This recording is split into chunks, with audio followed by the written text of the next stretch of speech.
बिस्मिल्लाहिर्रहमानिर्रहीम। Dear students, आज का जो हमारा टॉपिक है वो है डाटा ऑर्गेनाइजेशन। सबसे पहले हम डाटा को डिफ़ाइन कर लेते हैं। What is data? डाटा क्या होता है? साइंटिस्ट जब भी लिविंग थिंग्स के बारे में स्टडी करते हैं, किसी भी लिविंग थिंग्स पर बार बार ऑब्जर्वेशंस होती हैं, एक्सपेरिमेंट्स होते हैं। उन ऑब्जर्वेशन और एक्सपेरिमेंट से जो इंफॉर्मेशन हासिल होती हैं उन्हें हम कहते हैं डाटा। डाटा क्या होता है? The information such as names, dates और values made from observation and experiments. Next हमारे पास है डाटा ऑर्गेनाइजेशन। ये शॉर्ट क्वेश्चन में भी आ सकता है कि डाटा को हम किस तरह ऑर्गेनाइज कर सकते हैं। तो सबसे पहले डाटा क्या है? In order to formulate and then to test hypothesis. Data को जो है हम फार्मूलेट करते हैं यानी तजवीज़ करते हैं, यानी एक फार्मूले की सूरत में लिखते हैं, फिर उस पर बार बार जो है हाइपोथेसिस करते हैं। Scientist collects and organise data. इस तरह साइंटिस्ट जो होते हैं डाटा को कलेक्ट करते हैं और ऑर्गेनाइज करते हैं। Data is organized in different formats like graphics, tables, flowcharts, maps and diagram। यहाँ से शॉर्ट क्वेश्चन बन सकता है कि डाटा को हम किस तरह ऑर्गेनाइज कर सकते हैं। डाटा को हम ऑर्गेनाइज कर सकते हैं डिफरेंट फॉर्मेट्स में, जैसे कि ग्राफिक्स हैं, tables, flowcharts, maps and diagram. हमारे पास है डाटा एनालिसिस। डाटा का तज्जिया करना। Data analysis is necessary to prove और disprove a hypothesis by experimentation. Experimentation के ज़रिए हम जो है किसी भी हाइपोथेसिस को प्रूव भी कर सकते हैं और डिसप्रूव भी कर सकते हैं, इसलिए जो है डाटा एनालिसिस ज़रूरी होती है। डाटा एनालिसिस यानी डाटा का तज्जिया करने के लिए हम जो हैं कौन सा मेथड इस्तेमाल करते हैं, वो है स्टैटिस्टिकल मेथड यानी शुमारियाती मेथड। तो स्टैटिस्टिकल मेथड में जो हैं 2 टाइप्स होती हैं, रेशो एंड प्रोपोर्शन। सबसे पहले हम रेशो को डिफ़ाइन करते हैं। रेशो क्या है? निस्बत होती है। रेशो मीन निस्बत। When a relationship between 2 numbers, जैसे ए और बी 2 नंबर्स हैं तो उनका आपस में क्या रिलेशन है।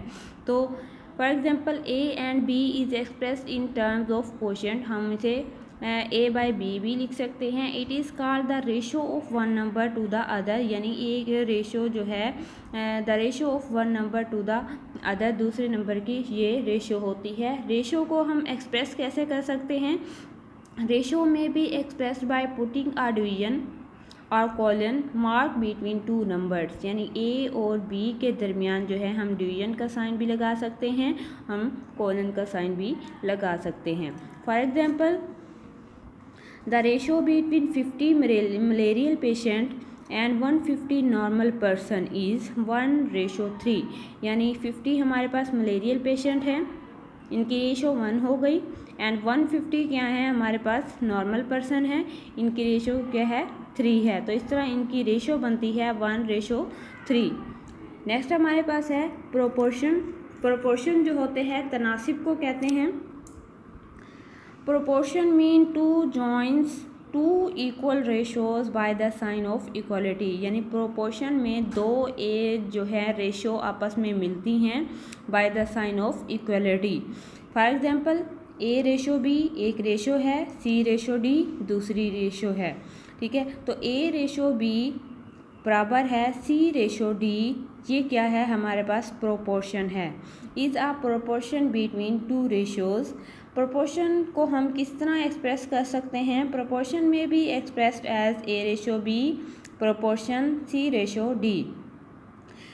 When 3 values in a proportion are known, the fourth one can be calculated। अगर हमारे पास A की वैल्यू दी गई हो, B की भी, D की भी, लेकिन C की ना दी गई हो, तो इस तरह हम प्रोपोर्शन के ज़रिए, प्रोपोर्शन में मैंने पहले बताया है कि स्टैटिस्टिकल मेथड अप्लाई करते हैं, तो इस तरह हम प्रोपोर्शन में 4th वैल्यू को आसानी से जो है कैलकुलेट कर सकते हैं। For example, a biologist can calculate how many birds will get malaria when he allows infected mosquitoes to bite 100 healthy sparrows। 100 healthy sparrows में से कितने बर्ड्स को मलेरिया हो सकता है जब हम इन्फेक्टेड मॉस्किटो को अलाउ करते हैं कि वो 100 हेल्दी स्पैरोज़ को बाइट करें। इन द प्रीवियस एक्सपेरिमेंट्स, अगर हम प्रीवियस एक्सपेरिमेंट्स में देखें, हमारे पास 20 स्पैरोज़ थी जिनमें से 14 स्पैरोज़ को जो है मलेरिया हो गया। He noted that when he allowed mosquito to bite 20 sparrows, 14 out of them got malaria. Now he uses proportion rule. हमारे पास फर्स्ट रेशो जो है, हमारे पास 20 स्पैरोज थी जिनमें से 14 को मलेरिया हो गया, ठीक है, 14:20। सेकंड हमारे पास रेशो है एक्स, हमारे पास वो वैल्यू है जो हमारे पास अननोन है, जिसे हमने जो है इन 3 रेशो से मालूम करना है। तो एक्स रेशो जो है ये 100 है, 100 हमारे पास हेल्दी स्पैरोज थी।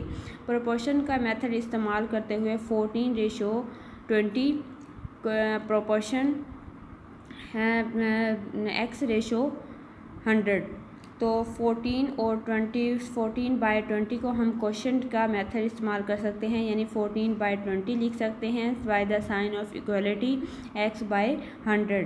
क्रॉस एक्सचेंज मेथड के ज़रिए जो है हम फोर्थ वैल्यू को कैलकुलेट कर सकते हैं। तो क्रॉस एक्सचेंज मेथड क्या है?